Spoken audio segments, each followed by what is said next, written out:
Bismillahirrahmanirrahim. Assalamualaikum warahmatullahi wabarakatuh. Teman-teman, bersama Bu Evi hari ini kita akan belajar bahasa Indonesia. Nah, sebelum belajar, mari kita berdoa terlebih dahulu. Bismillahirrahmanirrahim. Rabbi zidni ilman warzuqni fahman. Ya Allah, tambahkanlah kepadaku ilmu dan berikanlah aku pengertian yang baik. Amin. Nah, apa yang akan kita pelajari hari ini? Hari ini kita akan belajar mengenai apa itu paragraf, apa itu gagasan pokok dan pendukung, lalu mencari gagasan pokok dan gagasan pendukung dari sebuah teks, dan membuat peta pikiran dari isi teks. Paragraf adalah kumpulan dari beberapa kalimat dalam suatu teks atau karangan. Setiap awal paragraf biasanya ditandai dengan adanya bagian yang lebih menjorok ke dalam.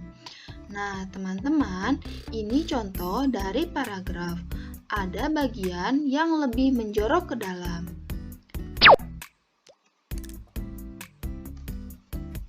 Selanjutnya, kita akan membahas gagasan pokok dan gagasan pendukung. Gagasan pokok merupakan ide pokok atau ide utama yang terdapat dalam sebuah paragraf. Kemudian, gagasan pendukung berisi penjelasan-penjelasan yang mendukung gagasan pokok. Selanjutnya, untuk teman-teman yang sudah mempunyai buku tema, silakan buka bukunya halaman 4. Terdapat sebuah teks yang berjudul Upacara Adat. Yuk kita simak bersama.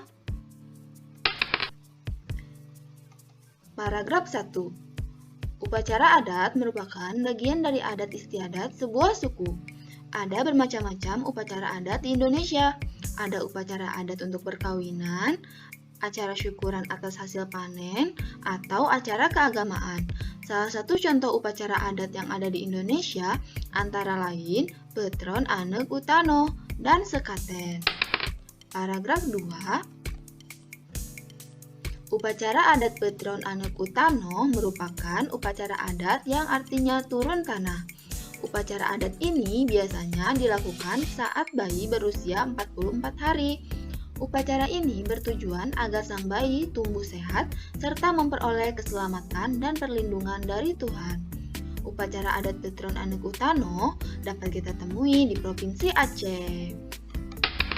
Paragraf 3. Sementara upacara adat Sekaten adalah upacara peringatan hari kelahiran Nabi Muhammad SAW bagi umat Islam di Surakarta dan Yogyakarta.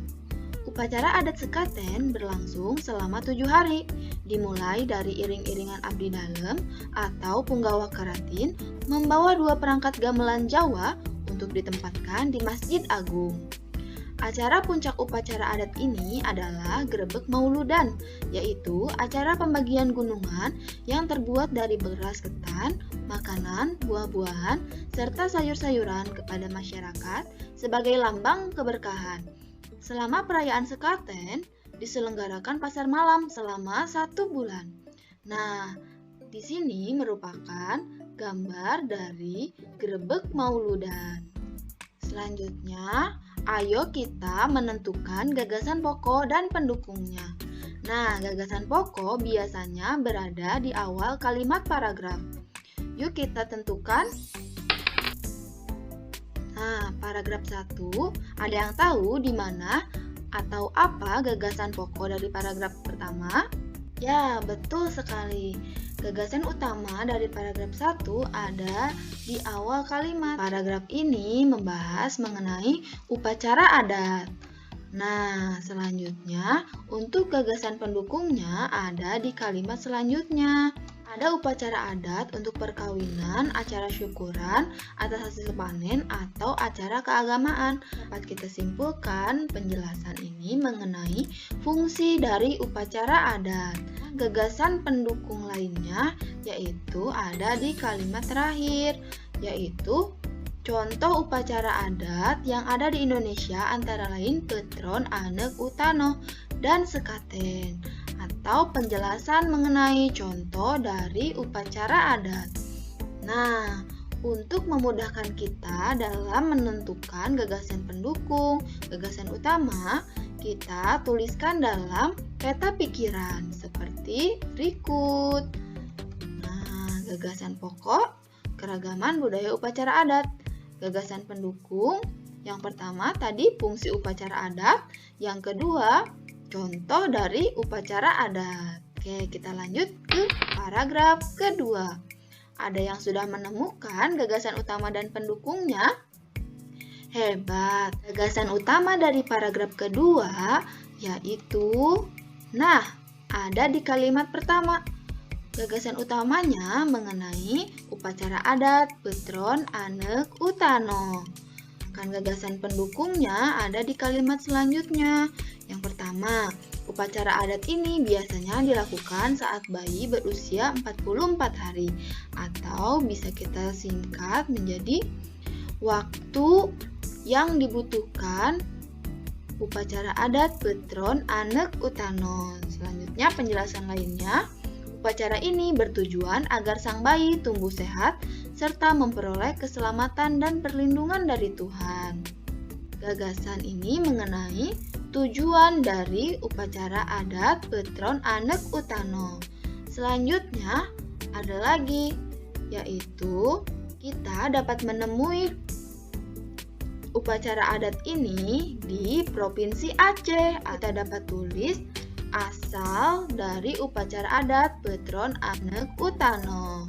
Kita tulis dalam peta pikiran seperti berikut. Oke, kita lanjut ke paragraf ketiga ya. Nah, ada yang sudah menemukan gagasan utama dan gagasan pendukungnya? Hebat. Nah, gagasan utama dari paragraf ketiga sama seperti sebelumnya, ada di kalimat pertama, yaitu mengenai upacara adat sekaten. Nah, selanjutnya apa sih gagasan pendukungnya? Ada di kalimat-kalimat selanjutnya. Pertama, dijelaskan juga di mana upacara adat sekaten dilakukan. Kemudian, berapa lama upacara adat sekaten dilaksanakan? Lalu, bagaimana proses upacara adat sekaten dilakukan? Kemudian ada juga acara puncak upacara adat sekaten.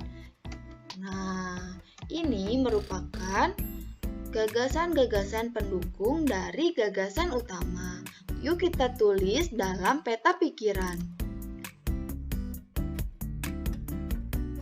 Oke teman-teman, alhamdulillah kita sudah selesai membahas mengenai gagasan pokok dan gagasan pendukung. Nah, untuk latihan di rumah, bagi teman-teman yang sudah memiliki buku, silakan dibuka bukunya halaman 34. Nah, kita akan menuliskan gagasan pokok dan pendukung dari sebuah teks. Untuk teman-teman yang belum memiliki buku, tenang, tidak usah khawatir, Ibu akan mengirimkannya di grup. Terima kasih. Semoga teman-teman terus semangat dalam belajar. Wassalamualaikum warahmatullahi wabarakatuh.